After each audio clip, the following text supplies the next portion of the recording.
Lately, I've been struggling with life-work balance, and that's not a surprise because I'm in the stage of working on my game where basically we're grinding 24/7 trying to finish it. And I've been at this place before, a few years back when I was working on my game Pillar.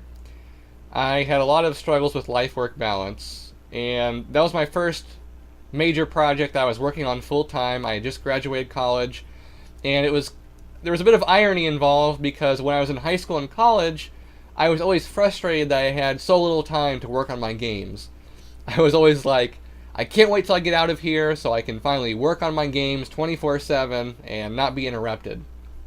So, when I got out of college, I was basically going full force, and I very quickly learned some lessons about burnout and how to manage my work hours a little better.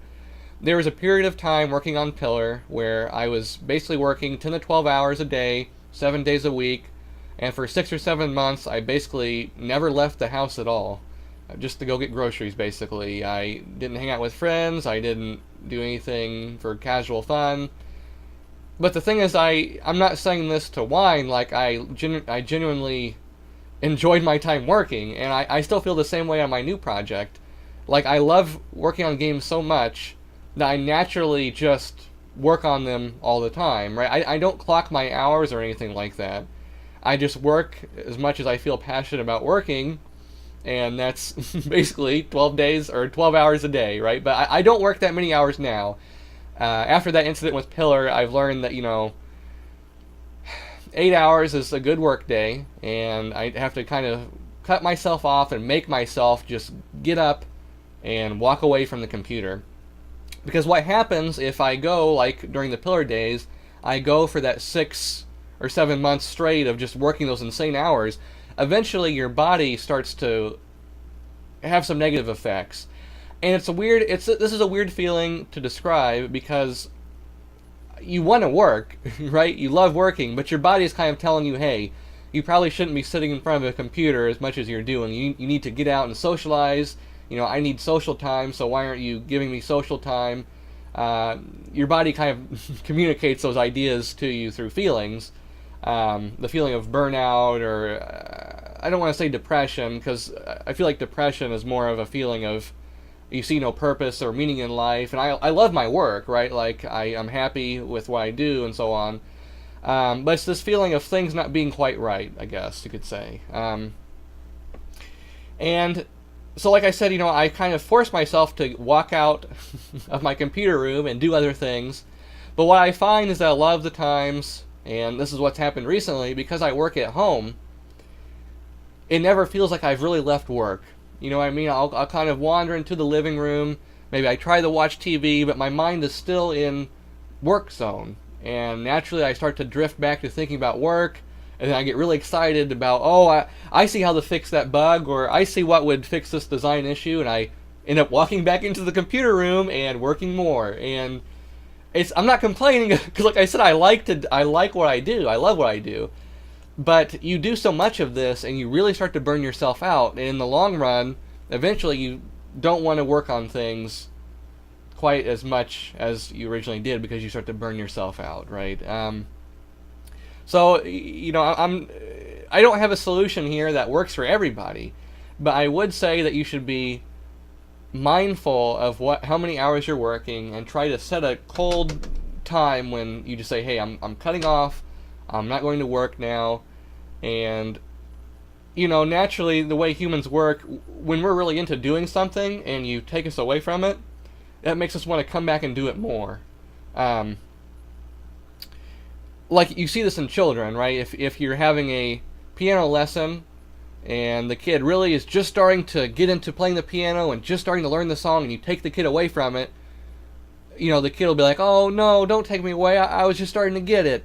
And then the next day, you start to kind of instill this passion or this drive. They want to come back and do it more and more. So what I'm trying to say is it's actually healthy for your work to get away from it after the 8 hours, right? Even if you're in the middle of something that you're really excited about, and you have that passionate, I want to finish it type of thing. When you take yourself away from it, you can help keep that passion going, right? If you just work yourself to death, you lose that passion from burnout. So another tip I would say is, like I was mentioning about how I work from home, and it's hard to feel like I'm away from work. If you have the ability to work at a coffee shop or go somewhere else for work, I think that's great. Keep in mind that I normally work alone. I do work with an artist, and he actually came here to stay for 6 months, so that actually helped because we could cut each other off around 3 or 4 p.m. and then go play video games. But a lot of this stuff is more difficult when you're alone, right? You have to build up a strong mental awareness of these things and make yourself get away. And I also find that doing things that make my body move kind of helps with things, right? So a lot of the times throughout the day when I'm working, I'll just get up and maybe like dance around to some music, or like go outside and see the cats and walk around. Like all of this kind of re-energizes me and helps with that feeling I was talking about earlier when you've been working these long hours. Sometimes you need to walk out and go outside and do things that are healthy for a little bit, and that re-energizes you for work. I feel like a little bit of a hypocrite. I'm going to wrap this video up, but I feel like a little bit of a hypocrite because I have in the past always told people, hey, there's more to life than just working. Do other things besides work. But yet here I am again. I do work like 9 or 10 hour days, especially right now when we're in this grinding period trying to finish the game. And it does seem like when you're working on these indie games with like small teams of 2 or 3, that it is a lot of work, and if you don't do the work, it doesn't get done. And I don't want to say that it's impossible to finish a game without really committing yourself like this, but right now it seems kind of possible, right? I mean, I wanted to get this game that I'm working on right now. I thought it was going to be out last year, and it's not. I totally underestimated the time it was going to take. So it's almost, it feels right now to me that I have to put in these hours to finish the game. But I don't think that's the case.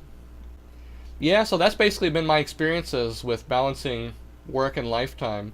I'd love to hear from other developers, your stories or your tips for managing your life and work a little better.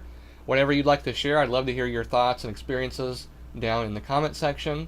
And I hope this video was helpful.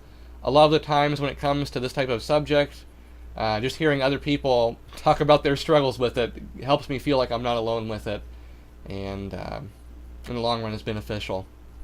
So thanks for watching, and I hope to talk to you all soon.